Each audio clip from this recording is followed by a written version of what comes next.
श्रम कानून का नियोक्ताओं का पक्ष ज़्यादा मजबूत। श्रम कानूनों का मूल उद्देश्य उन कमज़ोर व्यक्तियों की रक्षा करना होता है जो अपने नियोक्ताओं के साथ सौदेबाजी नहीं कर पाते, जिस कारण उनकी कार्य स्थिति अच्छी नहीं होती। मगर यहाँ तो ऐसे कानून बना दिए गए हैं जो कर्मचारियों के नहीं बल्कि नियोक्ताओं के पक्ष में हैं।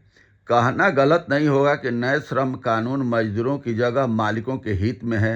अब नौकरी की गारंटी खत्म हो जाएगी।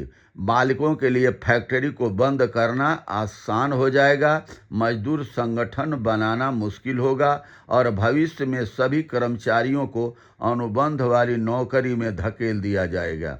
यानी कर्मचारियों के पास न अस्थायी नौकरी होगी और न ही कोई सुरक्षा। जो श्रमिक अधिक प्रशिक्षित नहीं होंगे या जिनमें कौशल की कमी होगी, उनको कम भुगतान किया जाएगा। इससे एक कठिन स्थिति पैदा हो सकती है, क्योंकि उनके पास अपने कौशल में सुधार लाने और उच्च वेतन कमाने के लिए निवेश के जरूरी उपाय नहीं होंगे। इस कारण वे कम वेतन वाली नौकरियों के जाल में फंसे रह जाएंगे। देश की अर्थव्यवस्था को मजबूत बनाने में कृषि के बाद अगर कोई दूसरी चीज़ मददगार है तो वह है उद्योग जगत। इसको कामयाब बनाने में श्रमिकों का योगदान उल्लेखनीय है। उनकी बराबरी शायद ही कोई दूसरा कर सकता है। मगर आज़ाद देश में भी कुछ लोग श्रमिकों को अपना गुलाम समझते हैं और उन्हें उनके अधिकारों से वंचित रखते हैं।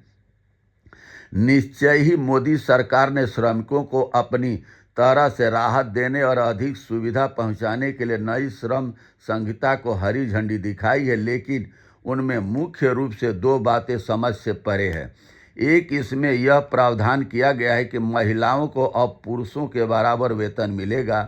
तो क्या अभी तक ऐसा नहीं हो रहा था?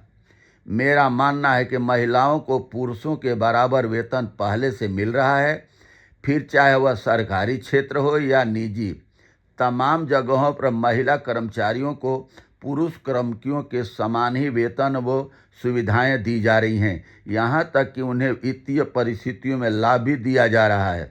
दूसरी बात, नई श्रम संहिता में सरकार ने श्रमिकों के बुढ़ापे को सुरक्षित करने और उनको आर्थिक मदद देने के लिए पेंशन की व्यवस्था क्यों नहीं की? ऐसा न करने से करोड़ों श्रमिकों को निराशा हाथ लगी है, जबकि वे नई श्रम संहिता से काफ़ी उम्मीदें लगा रहे थे। इसलिए नए कानून बहुत उम्मीद नहीं जगाते और ये देश धीरे धीरे गुलामी की तरफ बढ़ता जा रहा है। क्यों? कि आम आदमी से हाथ से काम छीना जा रहा है। जिस देश में 80 करोड़ से ज़्यादा लोगों को 5 किलो अनाज से अभी भी जिंदा रखा जा रहा है, और जिस तरीके से बड़ी बड़ी कंपनियां, सरकारी संस्थाएं हैं को अपने अंडर ले करके टेंडर पर सरकार उनको दे करके और हाथ से काम छीना जा रहा है। जहां 10 आदमियों की जरूरत वहां 5 आदमियों से काम लिया जा रहा है और पेमेंट भी उनको कम दिया जा रहा है। तो ये देश धीरे धीरे आम आदमी को गुलाम बनाता हुआ चला जा रहा है। बहुत बहुत धन्यवाद। नमस्कार, प्रणाम।